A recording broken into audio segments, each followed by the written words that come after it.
서울 아파트 전셋값이 무려 20개월 연속으로 폭등하고 있습니다.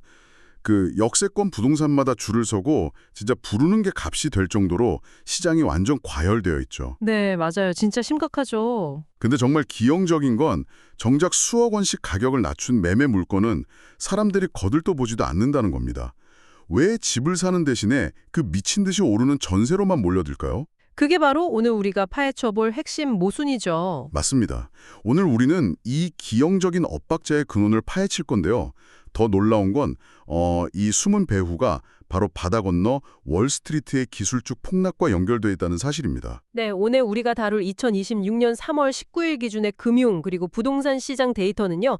그냥 단순한 숫자 나열이 절대 아닙니다. 아, 그렇죠. 그 글로벌 거시경제의 거대한 톱니바퀴가 어떻게 맞물려 돌아가면서 결국 우리 동네 아파트의 전세금까지 옥죄고 있는지 그걸 보여주는 아주 치밀한 메커니즘 그 자체거든요. 네, 그래서 지금 이 심층 자료 분석을 듣고 계신 청취자님, 혹시 오늘 아침에 자산 포트폴리오를 점검하셨거나 아니면 중요한 투자 결정을 앞두고 계신가요? 그렇다면 정말 완벽한 타이밍에 오신 겁니다. 자, 하나씩 풀어볼까요? 오늘 우리가 짚어볼 시장의 거대한 파도는 크게 두 가지입니다.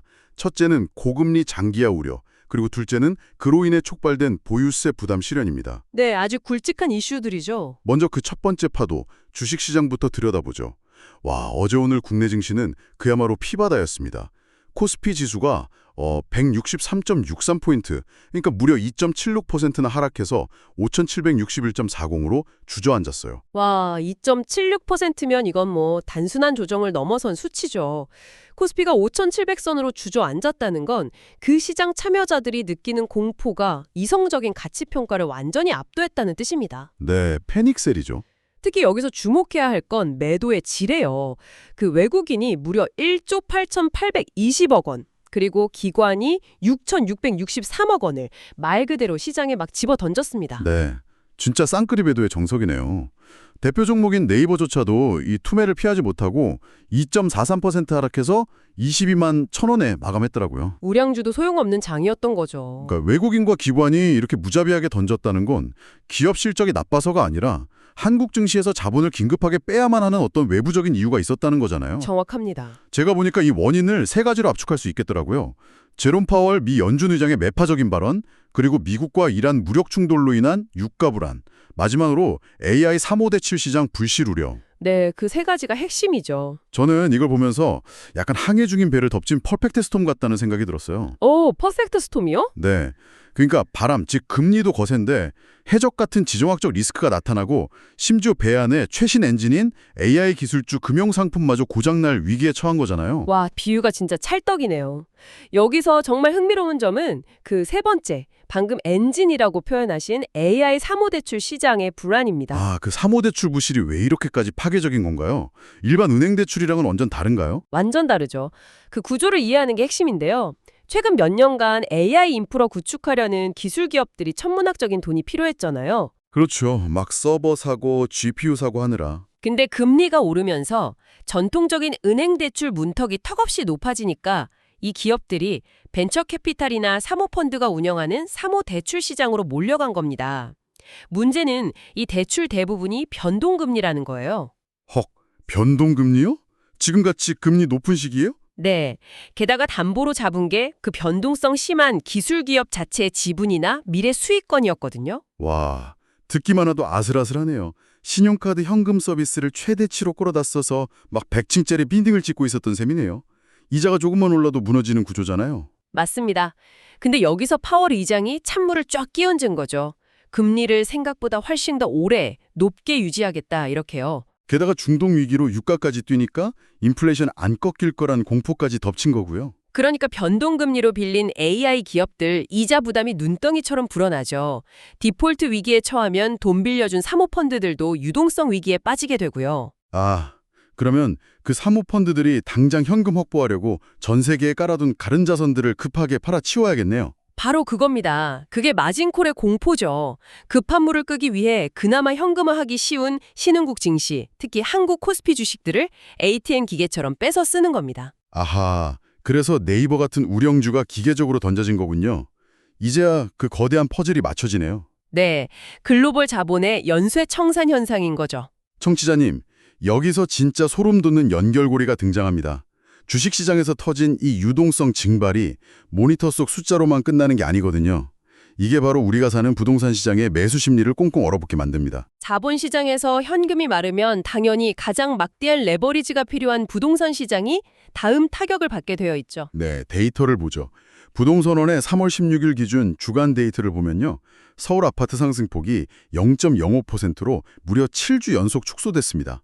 사실상 멈춰선 거죠. 관망세가 짙어진 겁니다. 특히 강남 3구의 약세가 뚜렷한데 잠깐만요. 제가 여기서 하나 짚고 넘어가고 싶습니다. 네, 말씀하시죠. 강남 부동산은 원래 불패 아니었나요?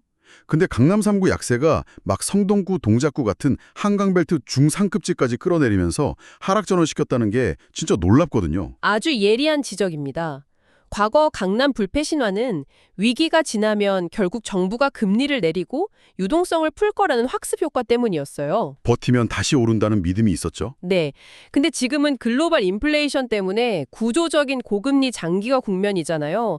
강남 아파트 살 때 자기 자본 100%로 사는 사람 거의 없습니다. 그렇죠. 마포집 팔거나 주식 팔아서 영끌해서 가잖아요. 맞아요. 연쇄이동의 결과물인데 주식시장에서 자산이 증발하고 대출 이자가 폭등하니까 진입하려던 수요자들의 현금 동원력 자체가 끊어진 겁니다. 와, 강남으로 가는 사다리가 중간부터 뚝뚝 부러진 거네요. 마포집을 못 파니까 마포가 흔들리고 그게 서울 외곽으로 번지는 도미노 현상이군요. 정확합니다. 그 도미노가 수도권과 지방 대장 지역들까지 이미 무너뜨리고 있어요. 무려 19주 동안이나 버티던 부산이 보합으로 전환됐고요.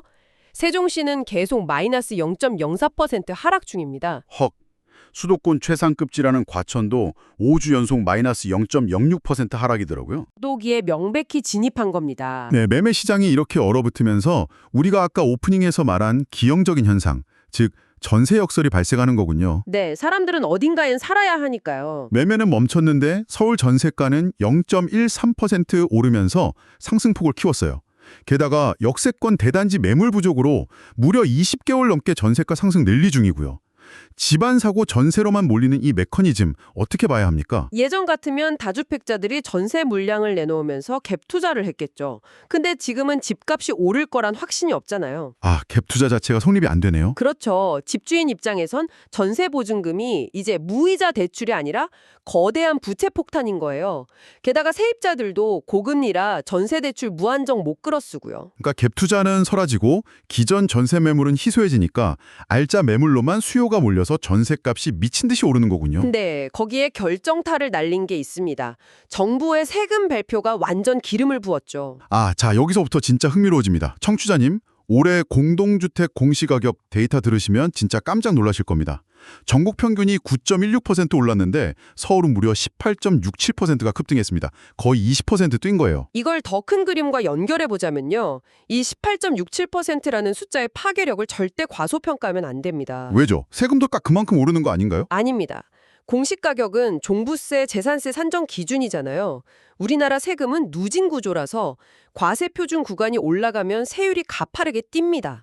누진세 폭탄이구나. 네, 게다가 공정시장 가액 비율 같은 승수 효과까지 겹치면 공시가격이 19% 오를 때 다주택자가 체감하는 종부세는 50%나 거의 2배 가까이 폭등할 수 있습니다. 와, 체감상 2배요? 고금리라 이자 내기도 벅찬데 보유세 폭탄까지 떨어지는 거네요. 버티지 못하는 사람들이 꽤 나오겠는데요? 바로 그겁니다. 다주택자들은 이제 기로에 섰어요. 버티기와 털어내기. 이 막대한 부담을 세입자한테 전가하려고 전월세를 확 올리거나. 아니면 결국 급매물로 던지거나. 맞습니다. 세입자들도 대출 한도 꽉 차서 못 버티면 결국 남은 선택지는 급하게 집을 파는 것뿐이죠. 다주택자들의 급매물이 출현하면 향후 시장의 최대 변수가 될 겁니다. 진짜 숨막히는 체스 게임이네요. 월스트리트 AI 부실 우려가 코스피 유동성을 말리고 그게 강남 부동산 돈줄을 끊고 여기에 공시가격 폭탄까지 터져서 급매물을 압박하는 이 완벽한 도미노. 네, 이래서 우리가 경제를 입체적인 구조로 읽어야 하는 겁니다. 그래서 이 모든 게 청취자님 때 어떤 의미가 있을까요? 오늘 심층 자료 분석의 핵심을 간결하게 정리해드리겠습니다. 네, 꼭 기억하셔야 할 포인트죠. 첫째, 글로벌 주식시장의 악재들로 인한 대외 변동성 때문에 당분간 약세 흐름은 불가피하다. 둘째, 강남에서 시작된 부동산 하락 압력과 공시가격 급등에 따른 세금 부담 실현으로 다주택자들의 급매물이 시장을 흔들 것이다. 완벽한 요약입니다. 그리고 여기서 저는 원문 자료에 명시되진 않았지만 청취자 여러분이 스스로 생각해 보실 만한 도발적인 질문을 하나 던지고 싶습니다. 오, 뭡니까? 청취자님, 귀 기울여 들어보세요. 만약 세금 부담을 이기지 못한 다주택자들의 급매물이 쏟아져 나오는데 고금리와 주식시장 침체로 일반 대중의 현금 동원력마저 다 말라붙어 있다면 대체 이 막대한 자산들은 결국 누구의 손으로 넘어가게 될까요? 아, 진짜 소름 돋네요. 결국 현금 다발을 쥐고 대기하던 극소수의 자산가들이 그 헐값의 자산들을 다 쓸어 담겠군요. 그렇습니다. 우리는 지금 거대한 자산의 손바뀜 시기를 목격하고 있는 것일지도 모릅니다. 와, 위기가 아니라 거대한 부의 이동장이었군요. 청취자님, 오늘 우리가 탐구한 이 데이터와 관점들이 단순히 뉴스를 소비하는 걸 넘어서 여러분만의 유용한 무기가 되기를 진심으로 바랍니다. 네, 시장의 이면을 보는 눈이 가장 중요하니까요. 맞습니다. 남들이 공포에 질려 있을 때 당신은 이면의 구조적 기회를 꿰뚫어 보시길 응원합니다. 당신을 위한 오늘의 심층 자료 분석은 여기까지입니다. 다음 분석에서 더 날카로운 시선으로 찾아뵙겠습니다.